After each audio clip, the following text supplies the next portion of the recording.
financière et donner à M. Didier Laguerre l'occasion de donner l'avis de sa commission. Merci, Monsieur le Président. Bonjour à tout le monde. La Commission des finances de la collectivité s'est penchée sur ce projet de budget 2022. Note tout d'abord une augmentation de ce budget de 7%, qui porte le budget à 1,429 milliard d'euros, plus de 1,400 milliard d'euros. C'est un budget conséquent. La Commission a noté que ce budget est dans la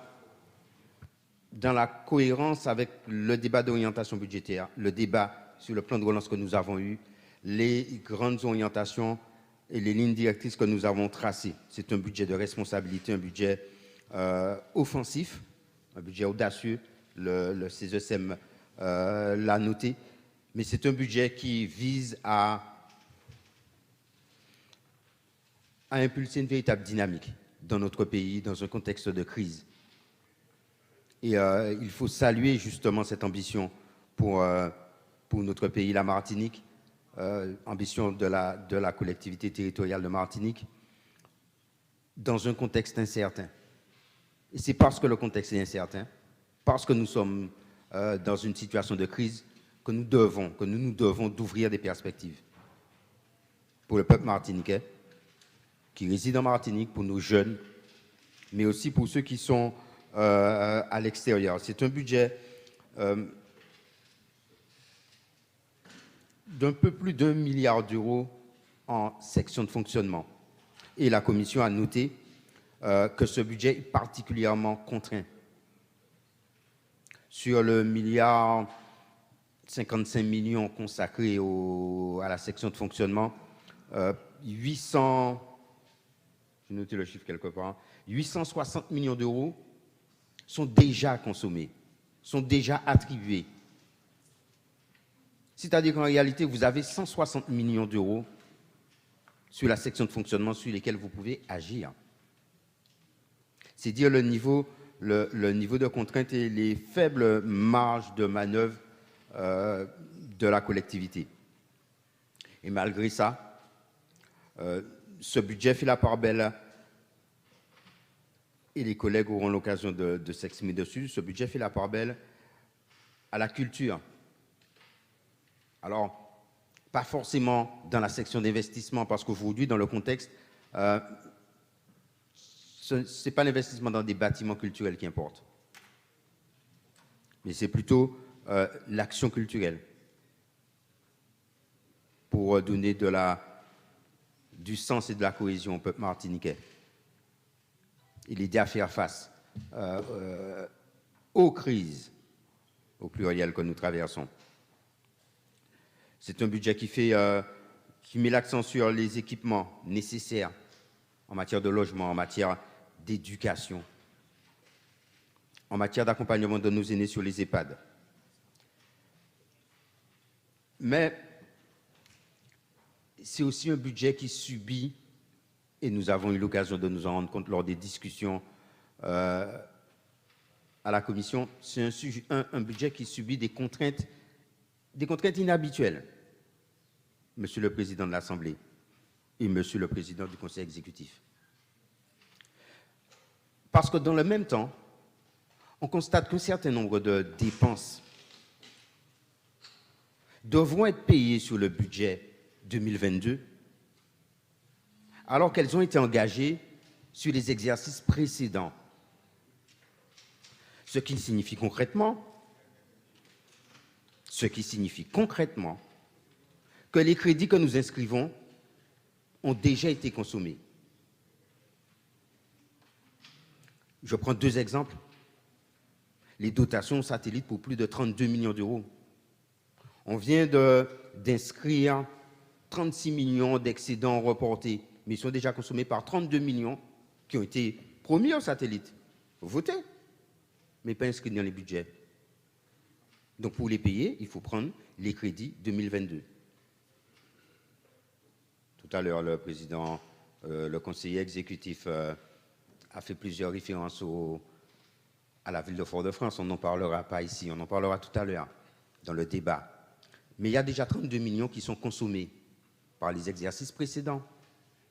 Si vous prenez les dotations versées aux associations, il y en a pour 13 millions des exercices précédents. 2020, 2019, 2018, 2017, qui sont à payer. Qui sont à payer 2020, 2018, 2019, 2017. Qui sont à payer. Mais pas à payer parce que les crédits ont été inscrits au budget. On parle à ce moment-là de reste à réaliser. En recettes et en dépenses. Mais là, vous avez des restes à réaliser en dépenses, mais vous n'avez pas les crédits en face, parce qu'ils n'avaient pas été inscrits. Ou, tout à l'heure, Arnaud a fait une référence agricole, à la ponte des poules. Aussi, pour être plus clair pour tout le monde, on a vendu plusieurs fois le même mouton. On a vendu plusieurs fois le même mouton. Et donc, finalement, les gens qui ont acheté leur mouton viennent réclamer leur mouton. Il est pris sur les crédits 2022. Donc, ce mouton qui va payer les dettes, qui va combler le trou, ne pourra pas être utilisé pour les besoins 2022. Et ça, c'est un vrai problème qui va venir se rajouter aux contraintes. Tout à l'heure, il a été évoqué, c'est Arnaud qui a évoqué 34 millions de risques pour des contentieux. 34 millions, c'est-à-dire qu'il y a des structures, il y a des particuliers, il y a des entreprises qui ont attaqué la collectivité et qui réclament 34 millions d'euros à la collectivité. Eh bien, il faut pouvoir provisionner au cas où. On provisionne 2 millions. Et si on ajoute comme ça, on a l'habitude de dire grain de riz qui a plein sac de riz, mais en l'occurrence là, c'est grain de riz qui a vidé sac de riz. Alors, j'ai dit qu'on a 160 millions, mais quand on fait le total, on est autour des 150 millions de moutons vendus plusieurs fois. Ce qui, au final, ne laisse pas beaucoup d'argent sur l'exercice 2022. C'est pour ça qu'Arnaud nous a dit, alors, il y a 34 millions, mais bon, on n'a mis que 2 millions. Ça a un nom, hein. Ça a un nom. Et justement, le maire de Fort-de-France que je suis est bien placé pour vous dire comment ça s'appelle. Ça a un nom. Et donc, la commission s'interroge sur le nécessaire plan de redressement qu'il faut mettre en place pour que pelleté après pelleté, on puisse combler le trou pour pouvoir envisager de bâtir dessus. Pas le pays Martinique, David. La société martiniquaise. Et donc, nous, les membres de la commission des finances, nous demandons au président du conseil exécutif de faire accélérer l'audit qui doit nous permettre d'avoir l'exhaustivité de la situation de la collectivité. On en a parlé quand on a parlé du compte administratif 2020. On en a parlé quand on a parlé du budget 2021, où il a fallu rajouter, je sais que ça va choquer des gens quand je dis ça, mais il a fallu rajouter des dépenses pour payer le personnel, alors que l'effectif n'a pas augmenté, ça veut dire que les dépenses n'avaient pas été prévues. Il a fallu rajouter des dépenses pour l'APA, pour les personnes âgées. Ça veut dire que l'intégralité des dépenses n'avait pas été prévue. Et donc, il nous faut avoir l'exhaustivité de la situation. Parce que, comme l'a dit le président du CESEM, le contexte, il est contraint. La structure même du budget est contrainte. On constate que l'État remplace du pouvoir fiscal, donc de l'autonomie fiscale, donc de la capacité de décision. L'État remplace cette capacité de décision par une dotation qu'il maîtrise. Il transfère une part de la TVA, mais c'est lui qui prélève la TVA. Et c'est lui qui vous dit combien il vous donne. Aujourd'hui, il vous donne 100, demain matin, il vous donne 90, et vous faites avec les 90. Donc, quand on croise ces paramètres qui sont des contraintes, eh bien, il faut que nous ayons, Monsieur le Président du Conseil exécutif, un véritable plan de redressement qui nous permette de combler le trou, pelleté par pelleté, je le répète, et qui nous permette de faire face aux besoins de la société martiniquaise, parce que dans le même temps, il faut développer. Dans le même temps, il faut investir.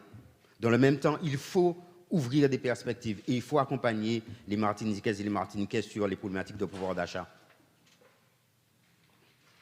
Mais il faut faire tout ça en remettant d'équerre et carré les comptes de la collectivité. Et donc, nous aurions aimé avoir, un, le plus rapidement possible, les résultats de l'audit, et deux, nous aurions aimé avoir aussi les éléments d'un plan de redressement qui comprend le suivi des dépenses. Et nous aurions aimé que ce soit partagé avec la Commission, mais aussi avec les membres de l'Assemblée, de façon à ce que nous soyons tous au même niveau d'information sur l'état des finances de la collectivité et les perspectives que nous pouvons dégager pour l'avenir. Voilà l'avis de la Commission des finances. Pour le reste, je prendrai part au débat dans l'heure et 18 minutes qui est affectée à notre groupe. Merci.